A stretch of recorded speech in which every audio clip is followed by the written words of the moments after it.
Welcome to an illuminatednubian.com production. Today, I want to talk to you a little bit about the identity of Jesus Christ. According to the scriptures, this is part of my African American Bible study guides. Who else will show you Black history hidden in the scriptures?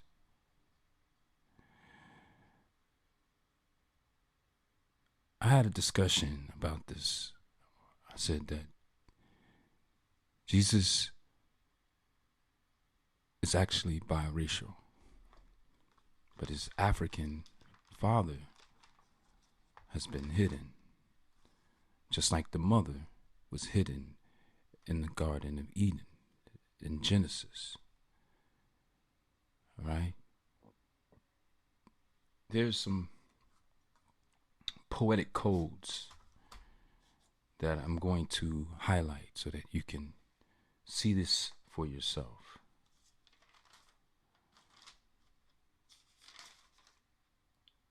All right? There's a science behind these scriptures that I want to bring to your attention today. In the end, Revelations 22 here, you'll see in verse 16, I, Jesus, have sent my angel to testify to you these things in the churches. I am the root and the offspring of David, the bright and morning star. And the Spirit and the bride say, come. And let him who hears say, come. And let him who thirsts say, come. Whoever desires, let him take the water of life freely.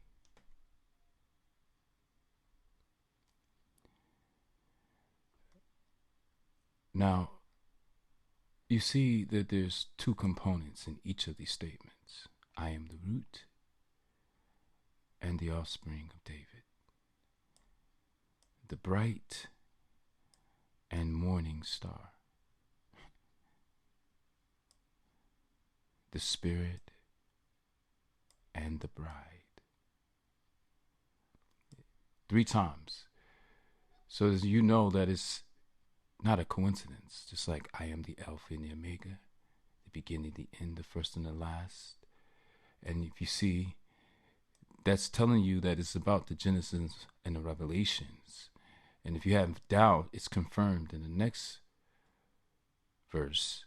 Blessed are those who do his commandments, that they may have the right to the tree of life and may enter through the gates into the city.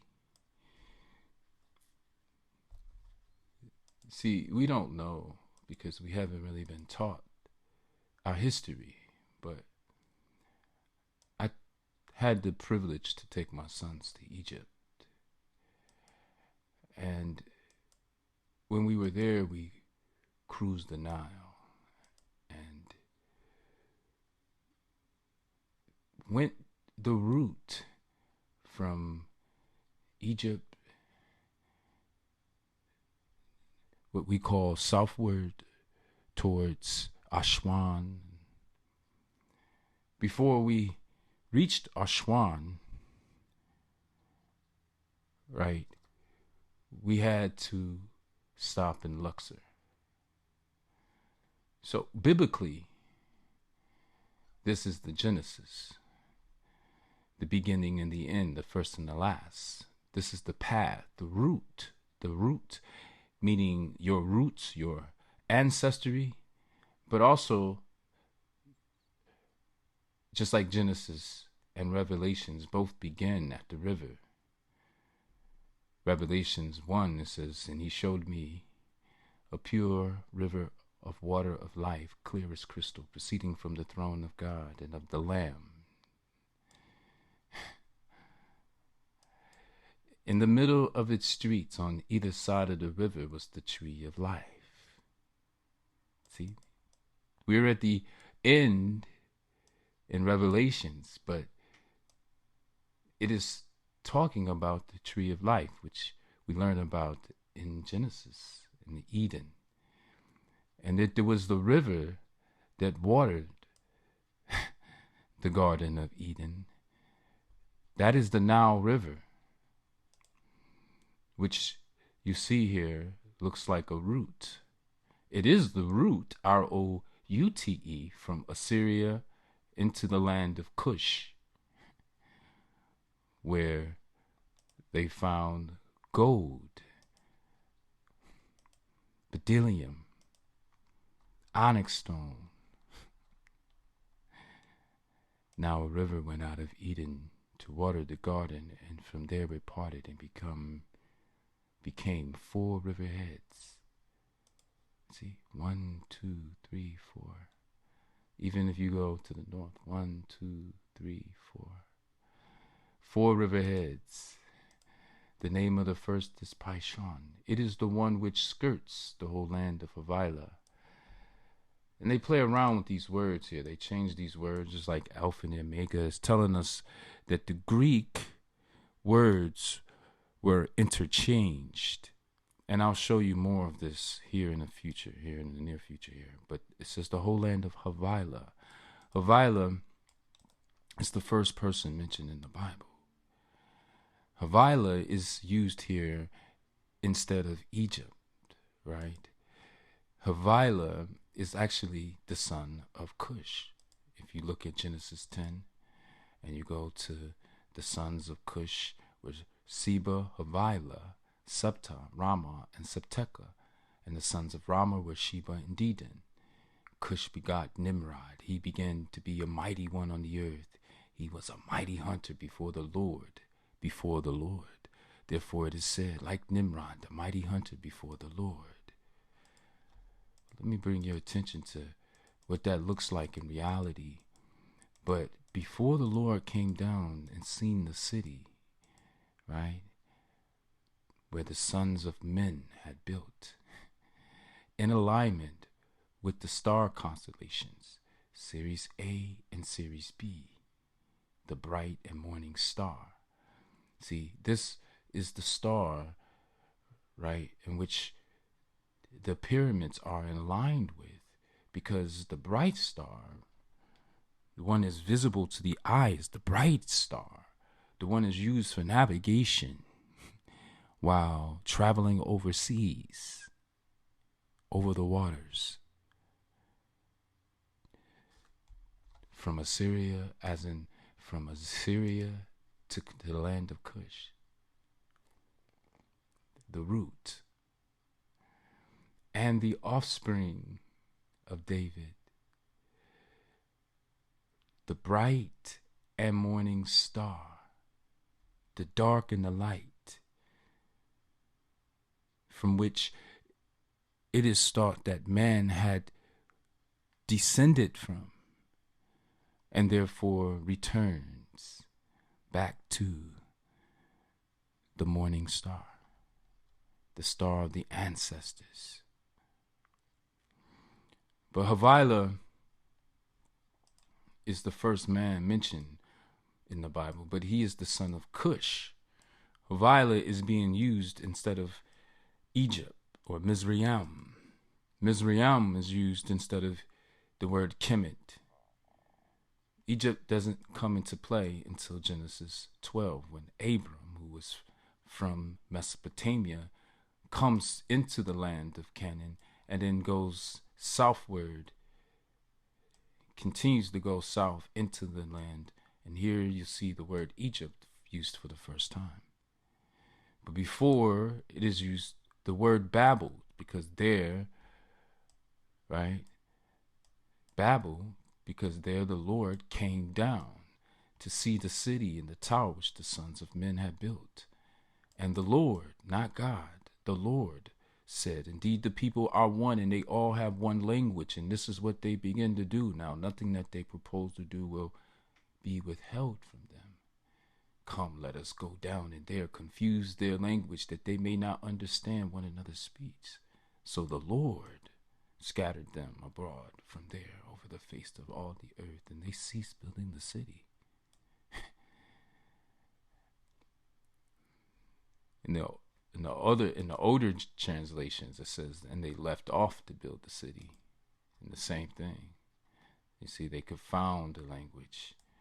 And it says, so the Lord scattered them abroad from there, thence upon the face of all the earth, and they left off to build the city. The word confound was used because the confound has a much deeper definition. It means just to cause surprise or confusion, right? But it also means to amaze, to astonish, to dumbfound, to stagger, surprise, startle, stun, throw, shake, discompose, bemuse, mystify, baffle, bedazzle, bewilder, perplex, puzzle, confuse, take aback, shake up, catch off, balance, flabbergast, blow someone's mind, blow away, phase, stump, beat, fox, discombobulate, contradict, negate, invalidate, demolish, explode, quash, go against, destroy, disprove, poke holes in. So, in many ways, these words have been altered, and I'll show you more and more examples of that. And that's the reason why I said Alpha and Omega, because this was done in the Genesis too. Right? See, the word compasses was used. Compass, my Bible actually says encompass. Encompass. Like you're going in, coming past. Compasses, my words. Encompasses.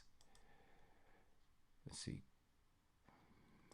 But it's telling you that you are in the land of Havilah, and there is gold, and the gold of the land was good. There's bdellium and onyx stone there, so you can add. Where do you find bdellium, which is a rare resin like myrrh, right? From a tree that grows in a specific realm of the world. You can also look up onyx stone, right, which is a semi-precious agate stone, right? Mostly known to be black, like a blackish, but there's different shades of it. And is used specifically in war to ward off evil spirits, and it's like a good luck charm for battle. The name of the second river is Gihon. The same is that compasses the whole land of Ethiopia. So the Greek term Ethiopia is used in the original King James. All right. In the New King James, you'll see that the word Cush is used. And it does make a big difference, because when the word Cush is used, you can now connect Cush with Cush in Genesis 10 in the table of nations, right? When it discusses the genealogy of Noah, who was Shem, Ham, and Japheth, which is very important to know as we go into the bloodline of Christ. So you have Cush, right, who was the son of Ham, the first son, Mizraim, Put, and Canaan. All right, the sons of Cush were Sheba, Havilah, Septa, Rama, and Septeka. The sons of Rama were Sheba and Dedan. And they're highlighted because they're going to be begotten later on in Genesis 25. Might as well look at that because it's relevant to Abraham and Keturah, his third wife, who bore him 6 sons, right? And you see here, Jokshan begot Sheba and Dedan. So these two are paired, letting you know that there's a difference between begotten and bore, once again. All right. So he begets Sheba and Dedan, which were territories of the Hamites. All right. And then to even go for more in that, here you have the son of Hagar, who was Ishmael, right? Hagar and Keturah, both were women of color. So they were separated. Their sons were separated, right? And they dwelt from Havilah as far as Shur, which is east of Egypt as you go towards Assyria. So you see how, again, in this verse, hidden in verse 18 of Genesis 25, the reference to Havilah, right? In reference to Egypt as you go towards Assyria. And that's giving you more clues, right? Or codes poetically, right? To this route here from Havilah to Assyria. All right. So instead of the word, the land of Egypt, if it was Egypt, it would give it away. It would give you away clearly where this is at.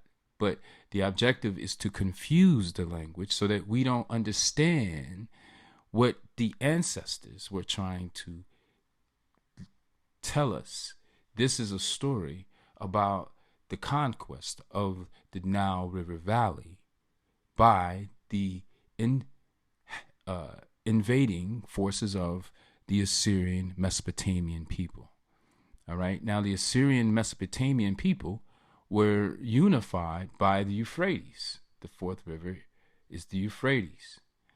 So here, yes, we just summarize what we just seen here. We've seen the land of Havilah, who is the first person, first man, right? First nation, right? Mentioned in the Bible, right? So this is not about the first man. Adam has not been named yet.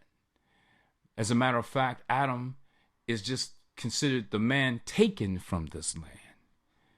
Atum was the god of creation in this land, in the land of Havilah, from Havilah to Cush. This is the unifying belief system of these people, the inhabitants, who originally inhabited the Nile River Valley.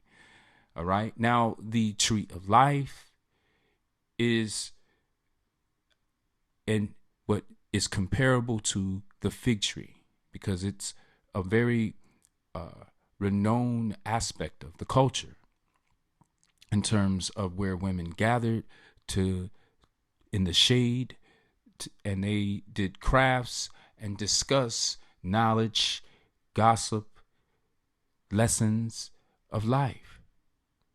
All right. Now, that's the tree of knowledge. And that's the reason why they sewed fig leaves together and made themselves coverings, right? There was no apple in the story. Only the fig is the only fruit, right? Which is also an inverted flower that's dependent on fig wasps for its survival, all right? So that's a lot of different layers that are within the teachings of Christ. That's the reason why he cursed the fig tree, right? And gave the key to manifestation, right? And in his teachings in Matthew 21, right? And also in Revelations here, let's go where it says, "In the leaves of the tree were for the healing of the nations," right? So that there shall be no more curse, right? The leaves of the tree were for the healing of the nations, and there shall be no more curse, but the throne of God and of the Lamb shall be in it, and his servants shall serve him. All right, so the uraeus was what was adorning the foreheads of the people along the river of life, right? Which is the root, right? The origin of civilization. Okay, the origin, right? And so it's the first part, the spirit. The spirit is unseen, right? Right? The spirit is unseen.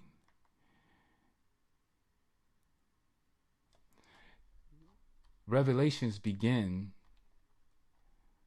with a description. Again, you'll see Alpha and Omega, the first and the last. All right? And you will see a description, right, that people use to reference the complexion of Christ, where it says his feet were like fine brass, as if refined in the furnace, and his voice as the sound of many waters. All right. Now, that's the feet. The feet represents the foundation, the origin. All right. The base, the basis of humanity, of civilization, the spirit.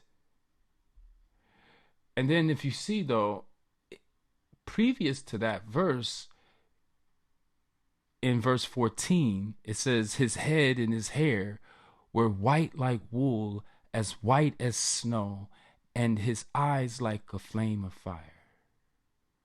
His head and hair were white like wool.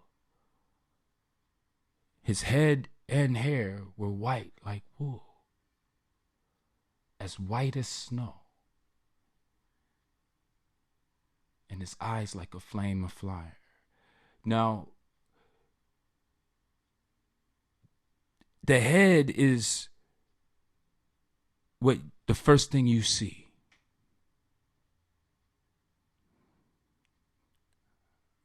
And that's what we see in our reality when we close the eyes and we say, who is the face of power? Who are the lords of our society? If we was to make it the face of power, is it old, white, powerful billionaires who control armies, institutions, politicians, world trade?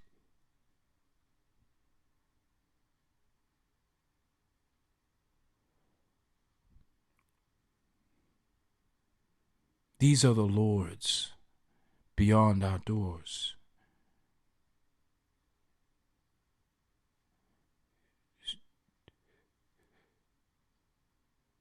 Their eyes like flame of fire means that they lust, war, greed, gold, bdellium, onyx stone.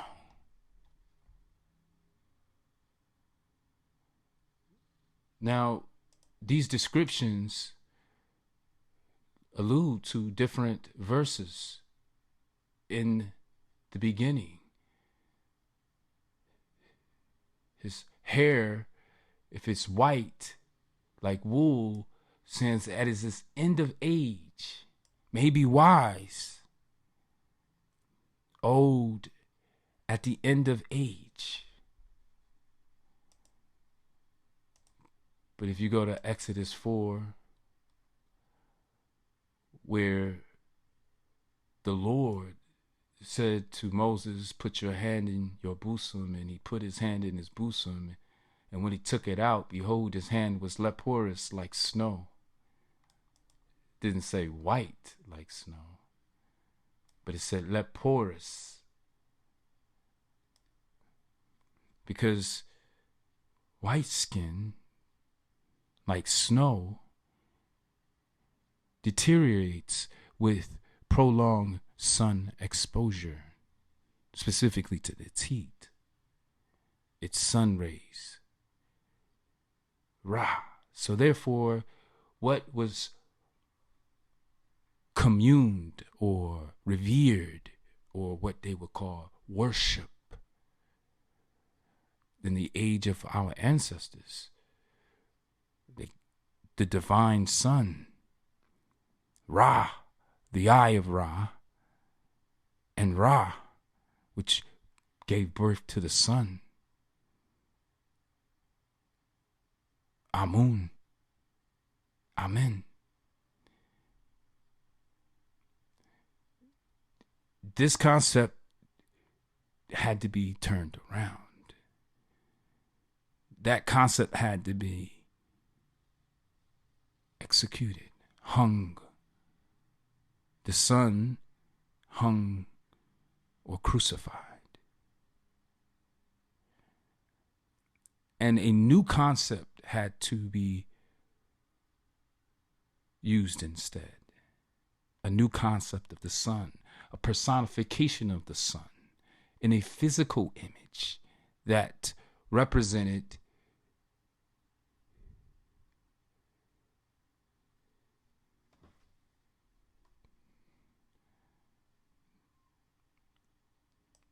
the hand leprous like snow.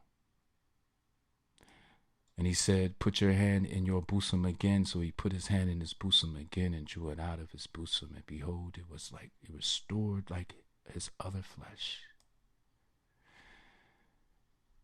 See, you couldn't take that and put it in the movie because the narrative has been controlled.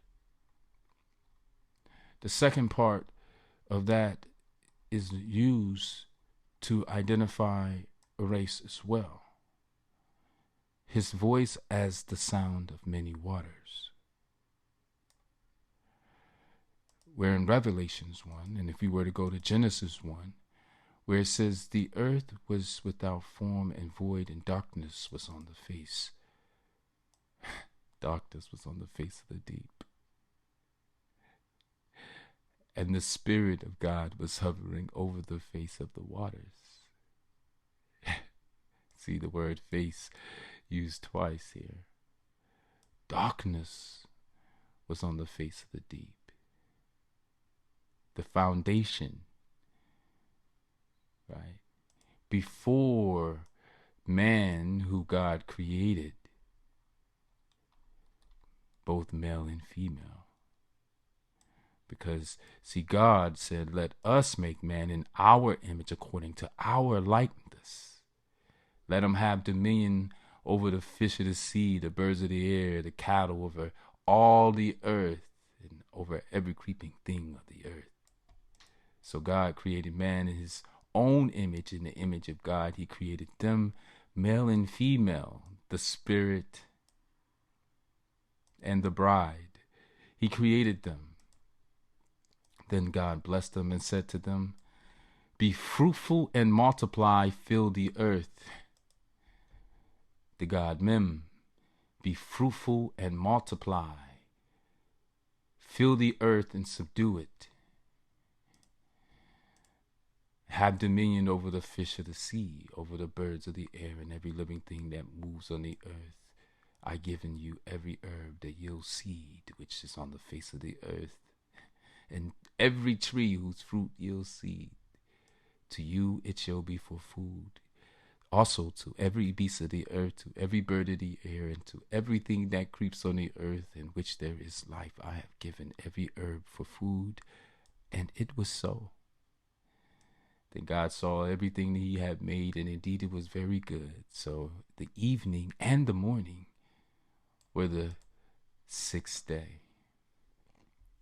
So you see that God gave everything abundance, right? The God that created and made. But then the story became about the Lord. The Lord entered the picture. The Lord, right? And he had problems, right? He could not cause it to rain on the earth. And there's no man to till the ground. These are agricultural problems, right? He's establishing a plantation.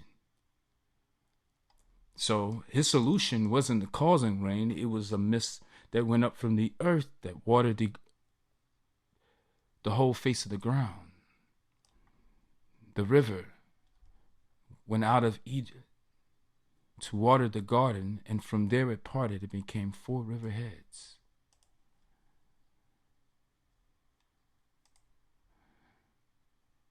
The river of life. Papyrus grows on both sides of this river.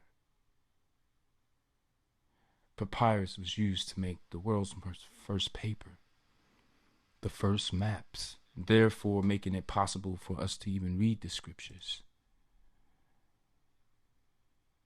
To make it possible for kings to claim lands, scholars to innovate and to educate. It revolutionized the ancient world. And to get there, you had to follow this path. The river of Eden, which is in Egypt, which is in Africa.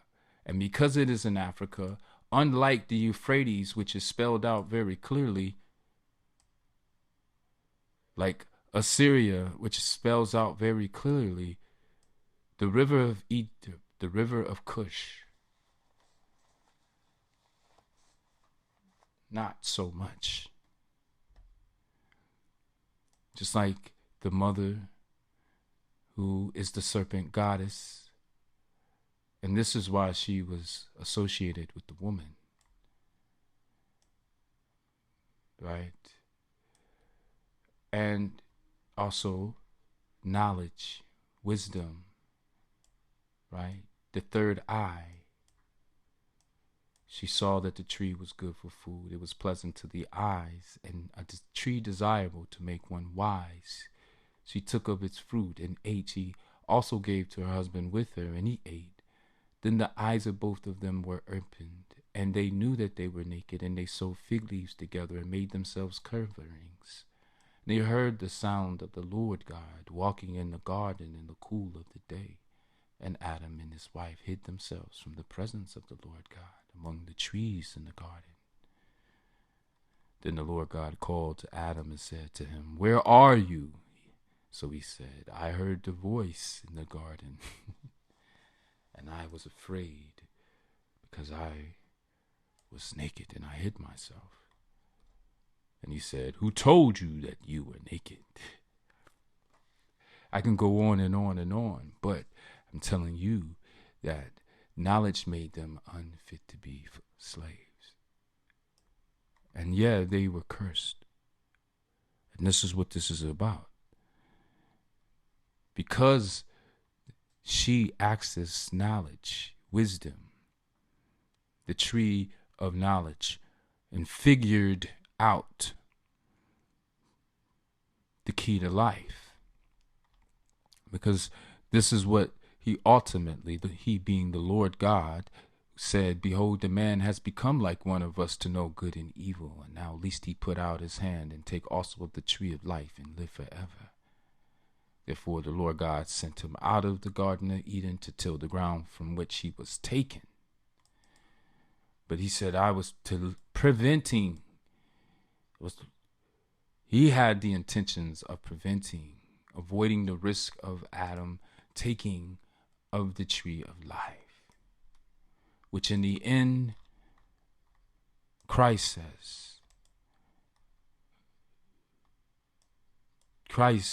says that blessed are they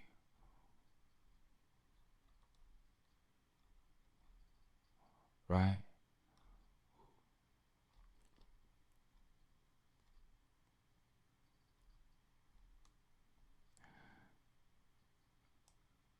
Who do his commandments, that they may have the right to the tree of life and may enter through the gates into the city.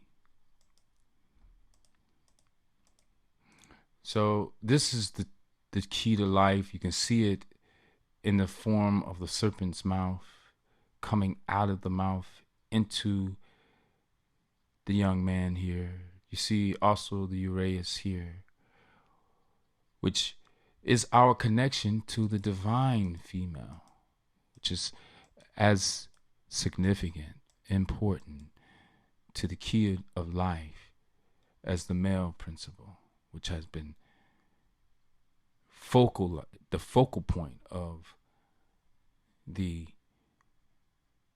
Genesis, right? The divine female was cut out of the beginning, but the New Testament, right? The gospel, the father figure has been cut out. All right? Because of his connection to the African world. And if you looked at a map and you were to look at the land, let's say the land of Canaan on Google Maps, right? Let's see if we can maps. And we're going to just zoom out into the world. And we'll get to the conclusion here soon here of this episode. We go across the Atlantic Ocean through Morocco and Portugal into the Mediterranean Sea. You see it ends up here. Now, if you zoom down into where Africa has been in our minds cut off, you see here right into the center of it, it's a land called Ishmaela. This is biblically based. This is right in between, right, the center of the Suez Canal, right, which is a man-made river that divides Africa from Asia, cutting off Africa. Now, before, this was the only way out, the route, the only way out of the land of what we call today Africa. See, Africa is surrounded by water, except for this small walkway out. So this is the reason why, you know, this is a part of the major centerpiece of the world, right? This is to give people a map, a route from the land of Egypt, or what we call Egypt, or from Kush, right, to Cairo, Canaan, and now eventually it has been taken over by these people here. So if we look at the Euphrates, this is the Euphrates River, all right?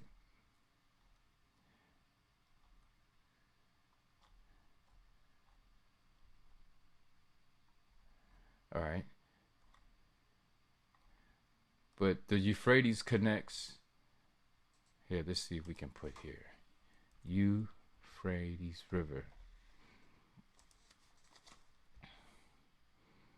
All right. So you see the river here, the Euphrates River, and it connects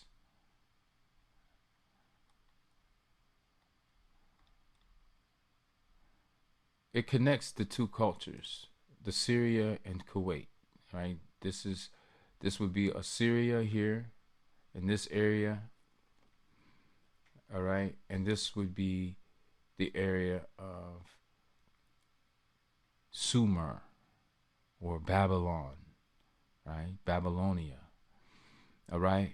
And so these two cultures are already connected by this river.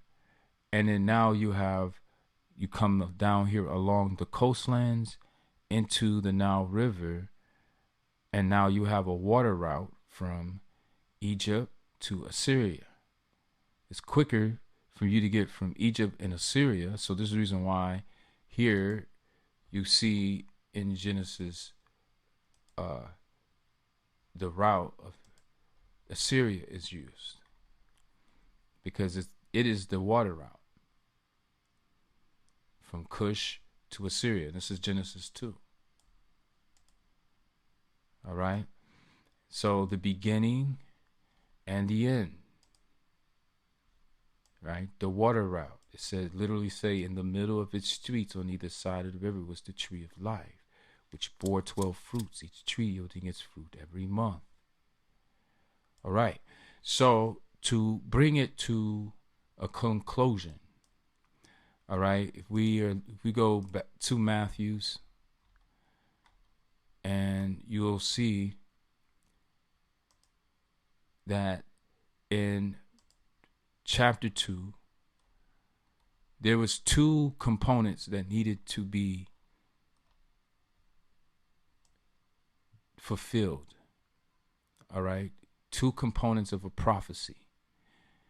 And in this lesson, we'll just touch base on them because there's a lot that we can go into them. It opens up a new rabbit hole. But here it says, out of Egypt I call my son. So we know there's 2 parts of this, the spirit and the bride, right? Let's see. Right? The spirit and the bride, right? The father, the mother, the male, the female, whatever you want to say, but the spirit, all right, and the bride. The spirit in the physical realm is the sperm. It has to come from a male. And the bride, okay? The bride. Do I have that picture up? All right. Now, the bride is, of course, the female. The spirit, the hidden one, the son of Mem. He is the fertility god. The spirit and the bride. All right.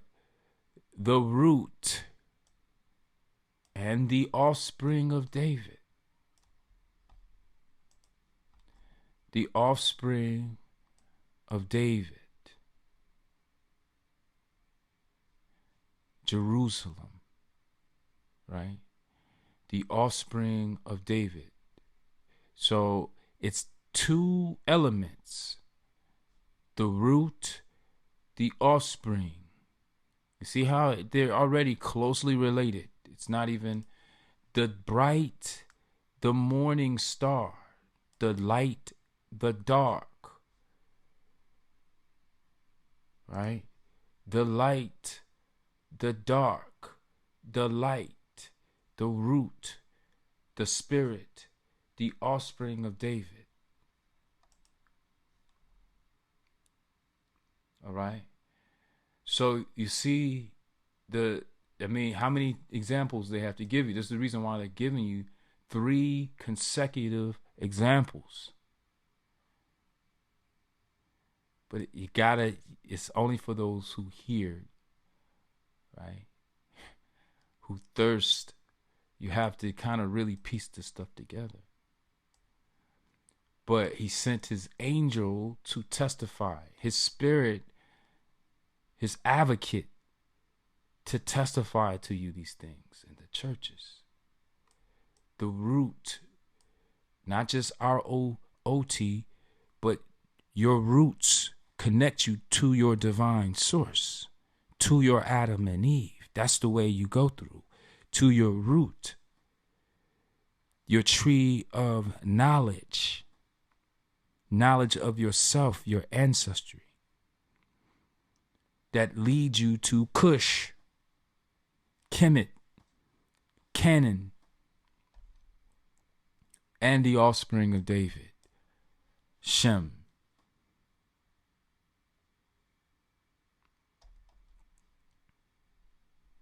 Abram, Ham, Isaac, Jacob. See, the Lord is their Lord. He's not an advocate for the sons of Ham.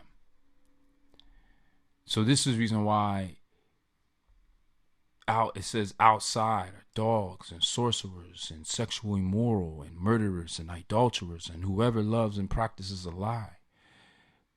The people out there are practicing lies. How do you test that? You have to experiment with it. You have to examine it, experience what you believe in order to come to know whether it is myth, whether it is a lie or truth, or you're just practicing a lie. Because the truth has to be hidden, encoded, because there is an adversary to the truth. When we go back and we look at the second component of Matthew's 2, so he had to be taken into Egypt, where it says, out of Egypt I call my son. This is the Father, the hidden one, who's calling his son because he was the herald, Herod. He was deceived. He was deceived by the wise men. And he became angry and then targeting the male children who were in Bethlehem. All that were 2 ages old, age old and under. All right. So he was taken into Egypt. Refuge into Egypt. They didn't choose Assyria. They didn't choose Persia or Mesopotamia and Iraq. It chose Egypt. When he went to Egypt, he was warned this time by God in a dream. Because at first it was an angel of the Lord appeared in the dream. And look at the word Lord is not capital Lord. So we don't know whose Lord this is. Lord means master. Someone or something having authority. Right? So the word Lord is the English term, means master, someone or something having power, authority, or influence. So the Lord, we are assuming, because of how we've been conditioned, that that's God, but it's not. There's a difference. There's a difference. But the angel of the Lord appeared in a dream to Joseph in Egypt, saying, arise, take the young child and his mother and go to the land of Israel, for those who sought the young child's life are dead. Then he arose, took the young child and his mother, and came into the land of Israel. But when he heard that Archelaus was reigning over Judah instead of his father Herod, he was afraid to go there, and being warned by God in a dream, he turned aside into the region of Galilee, and he came and dwelt in a city called Nazareth, that it might be fulfilled, which was spoken by the prophets, he shall be called a Nazarene. So this individual who has been prophesied, in order for the prophecy to be fulfilled, he had to both be a Nazarene and from Egypt, out of Egypt. You see? From Israel and Egypt, out of Egypt. He had to have the root and the offspring. The offspring and the root. The bright star,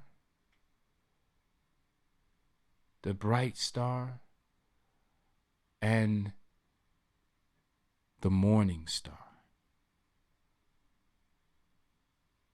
Right? The morning star. I'm looking for the pyramids, which we go and mourn. But this is part of information, of course, you see, has been encoded. But when we go deep into it, we are able to realize how much restoration is necessary in the narrative to fully understand and fulfill our purpose and our life. It's about fulfillment. Today's lesson, I've just pointed out the biracial nations, aspects, relationship, right? The relationship between Egypt or Kemet and the Nazarene. And this is a tradition, this is just the female, male, right? The father being black, the mother being white, right? It's the reverse of Genesis.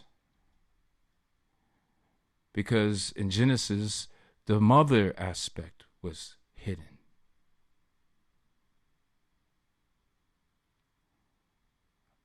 All right? In Matthew's, the father aspect is hidden. We don't know who the biological father is. But we do know about the Nazarene, the Ashkenaz. The Nazarene is a Germanic, right? Is related to the German.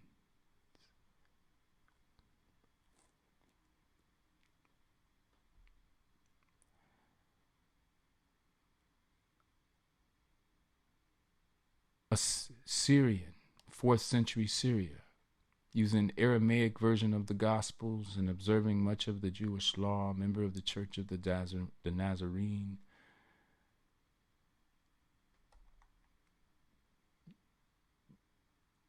But if the more you go into it, we can go into it, it's related to the Germanic people, the people of Japheth and the Ashkenaz, the Ashkenaz.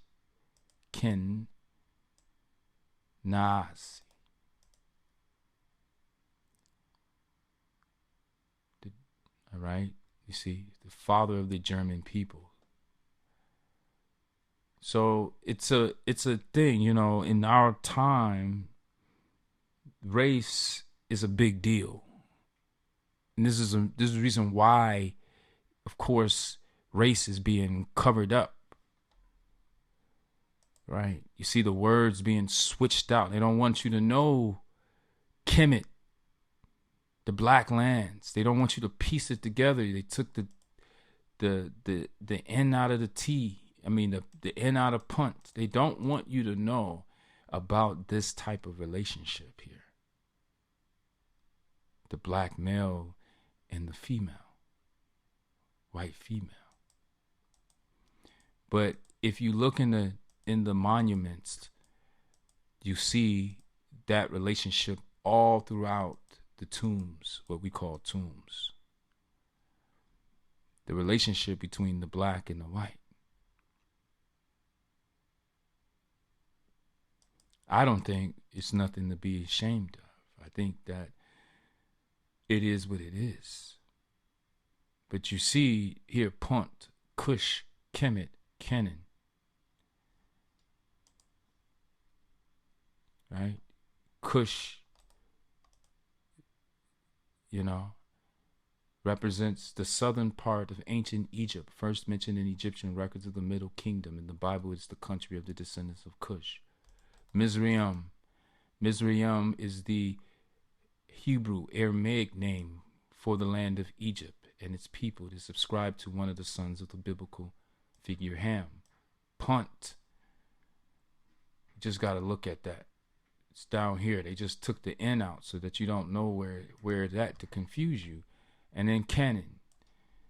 So Punt, offspring in the south. Canaan, offspring in the north. But it has been conquered. It just is what it is. It's a reality. We see that to this day. And now it was conquered, and that land, which was called Canaan, is now Israel. And to this day, they battle back and forth. All right. All right. So we're going to sum that up. Let me know what you think. Based off of information, there's so much more that we can go into. You know, of course, Nimrod, the mighty hunter, only gives us more information because, you know, it is the Tower of Babel. So that's what I'll do. In the next lesson, I'll go into how the pyramids are actually the Tower of Babel. Here again, you see the relationship between the dark and the light, and how that concept is being kept secret. It is from Genesis, and it's very, very important to understand that that's what's going on. That's why the flaming sword, which turned every way to guard the way of the tree of life, to guard this knowledge, the flaming sword turned every way. Do you understand? That's a concept that this is representing God giving man life, the key to life, which you see is being delivered from the mouth of a serpent. Moses cast his wrath, his rod, the serpent. All right? It's our connection to the divine, our connection to, through our roots, will lead you to the original, mankind and the creator. All right? So there's a connection. The reason why the towers are built in alignment with the heavens, right? The pharaohs believed that their soul would reach heaven, right? And this was their life work, to create a body of work to replace, supersedes their life work. There's so much that's been taken out of context. The mother and the father, the mother is here in the story, but you don't hear her in the story. But it's there. Man shall leave his father and mother and be joined to his wife, and they shall become one flesh. And this is what the story was ultimately about, but it was transformed. The serpent, the hidden one, is the serpent goddess.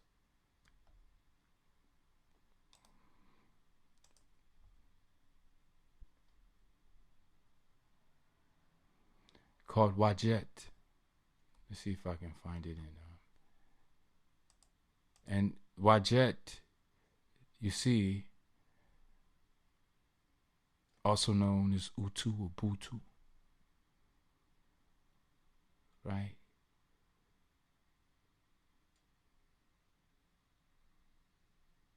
She was the Eye of Ra and the Uraeus.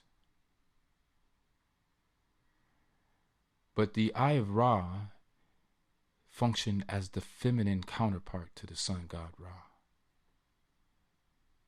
She was a violent force that subdued his enemies. The eye is an extension of Ra's power, equated with the disk of the sun, but it often behaves as an independent goddess. This goddess can be equated with several particular deities, including Hathor, Sekhmet, Bastet, Ratwa, and Mut. The eye goddess acts as mother, sibling, consort, and daughter of the sun god. She is his partner in the creative cycle in which he begets the renewed form of himself that is born at dawn. The eye's violent aspect defends Ra against agent of disorder that threatens his rules. This dangerous aspect of the eye goddess is often represented by a lioness or by the uraeus or cobra, a symbol of protection and a royal authority. So if you can see here by this crown, or the spirit enters into, you see here the key of life, the serpent, the womb of a woman, right, which mouth looks like a serpent, and goes through a cycle, a life cycle, the sun, where the sun develops and comes out of the same way it went in. It is regurgitated through the serpent, and therefore the crown has an heir to take it forth into a new generation. And hopefully, right, in hopes of multiplying, right, and continuing the creative cycle, which begets the renewed form of the divine. This is our root, this understanding, our connection.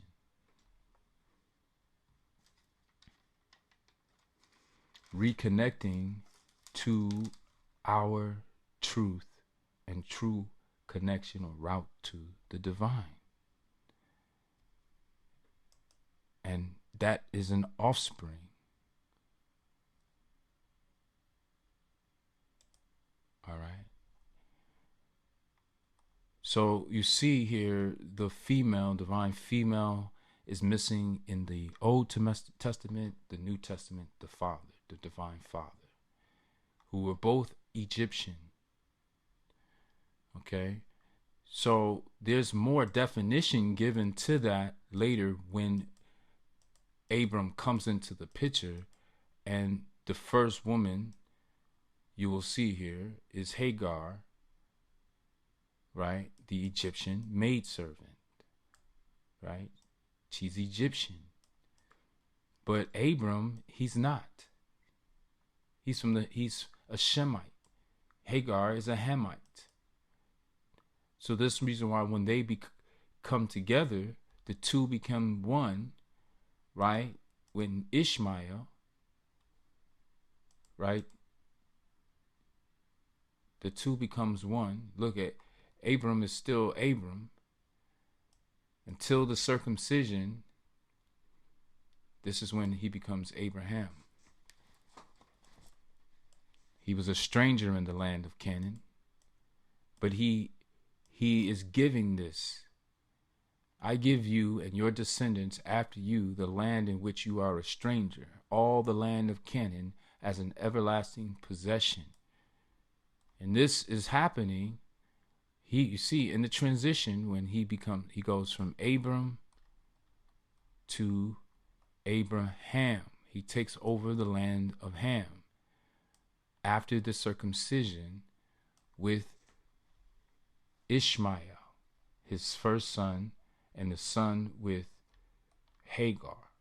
So this in the Genesis, in the Old Testament, was the mixing of the races, right?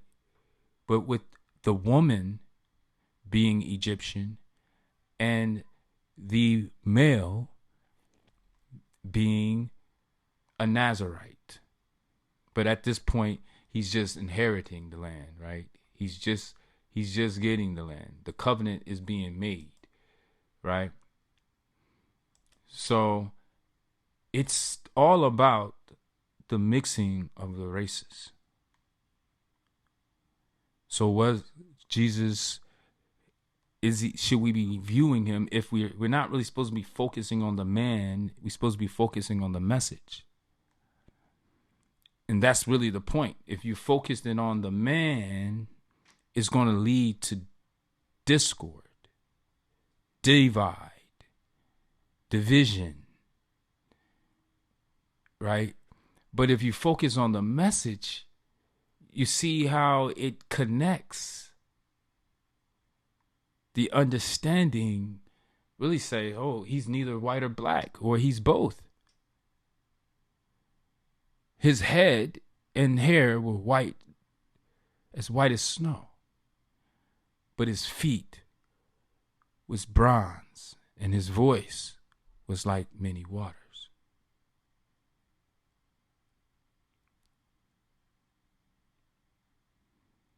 There's a mixing of the races to form a new nations.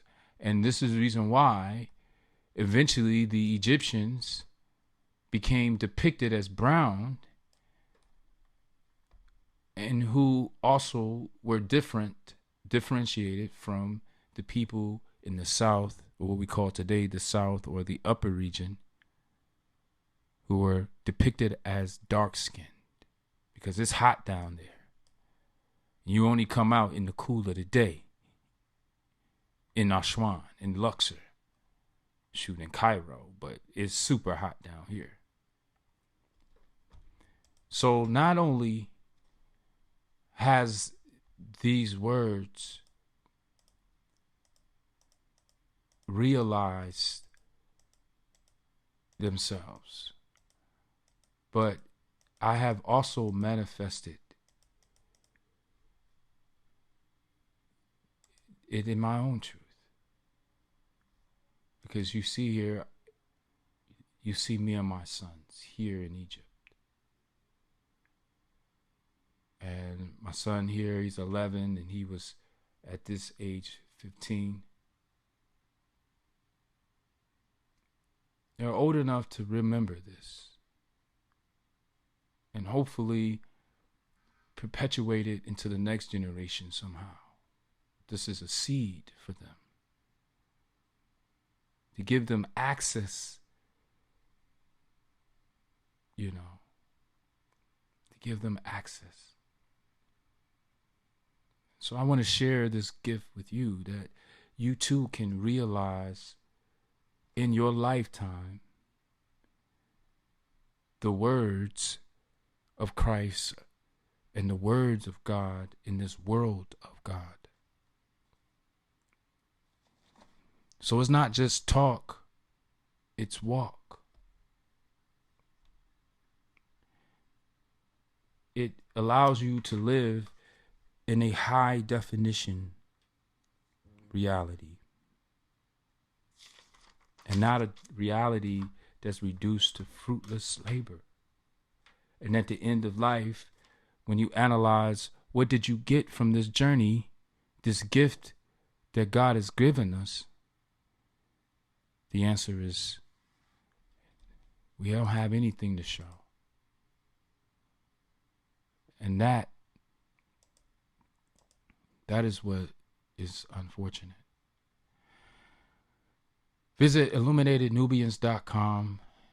You can leave me a comment, a message of what you think about the show. Send me your address so I can send you notifications of whenever I produce new content, and your name so I know who I am addressing, and we can build a consistent bond here through knowledge, information. I find this interesting. I find it fascinating. I woke up this morning and I was thinking, like, okay, the topic of the day is the Genesis, the root, right? On either side of the river is the tree of life, which bears 12 manner of fruit, each tree yielding its fruit every month. There's so much information in that poetry. It's about finance. It's clues to where we are. But it produced a monthly income 7 different ways. You can also listen to my content as I produce it. I also do podcasts that you can access here. And you really can just listen to, this is a standard show here, but then you have here the new episode. Today I did one called The Root and Offspring, which is kind of like today lesson, right? And Gift 333. These are 15-minute episodes generally. And it's my form of a podcast. Subscribe, like, and share to all my social media right here. Until next time, keep the faith. Peace.